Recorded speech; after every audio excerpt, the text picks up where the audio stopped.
I am right now standing outside IIM Lucknow.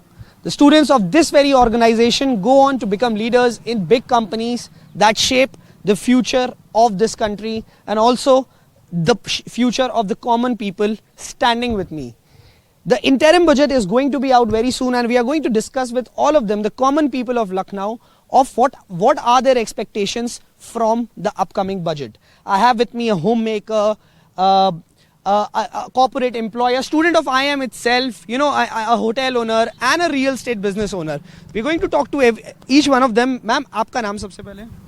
मेरा नाम रक्षान bag है और हम एक हाउस मेकर हैं। तो बजट का सबसे पहला बड़ा इम्पैक्ट जो आता है वो हम लोगों पर आता है, कॉमन लोगों पर जो घर पे काम करते हैं। हाँ, और मोस्टली हम लोग एक मिडिल क्लास फैमिली, मतलब 100 में 90% मिडिल क्लास फैमिली है, तो उसके ऊपर बजट का सबसे पहले इफेक्ट पड़ता है।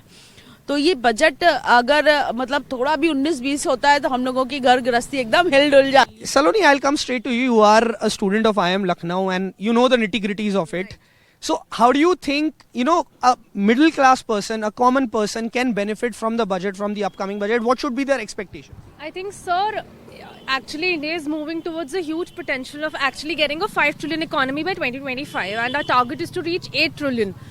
I'm talking in dollars, and I think as an educator myself, being into academics and now going to join some corporate soon, I think government is investing a lot in infrastructure, into logistics, and with an overall impact in the economy, the homemaker will benefit because when the country is developed, ultimately our parents, our moms who are actually working day and night out, they don't get that, appreciation at home. But when your children are educated enough, they realize that it's not just homemakers now, but infrastructure will help them also grow. So for instance, my mom itself, she's a homemaker, but she enjoys doing some boutique work. But right now, because of family constraints, she can't do that. But I think as we are getting educated, we give them an online pursuit ki go ahead and do that. So we are educating. Akhilesh ji, आपको क्या बोलते हैं कि budget से आपको क्या expectation लग रही है इस बार की, क्या होना चाहिए बजट में?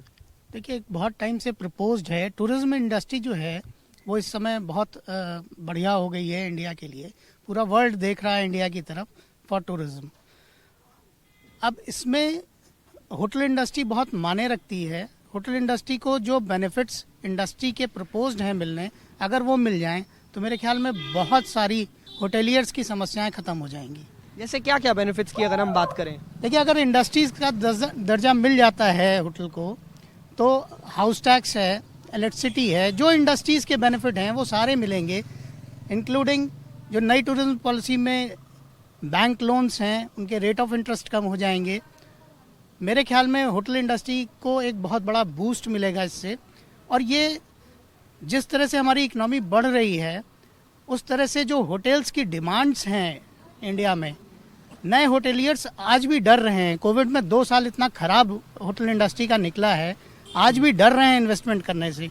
तो गवर्नमेंट अगर इसको इंडस्ट्री का दर्जा दे दे और वो बेनिफिट्स इनको मिलने लगें तो आई थिंक होटेलियर्स के लिए तो बहुत। अगर हम सर स्पेसिफिक की बात करें, है ना, किस किस चीज़ पे थोड़ी सी अगर आपको अगर सब्सिडी की बात करें जिससे थोड़ा मोराल बूस्ट हो सकता है होटल इंडस्ट्री का?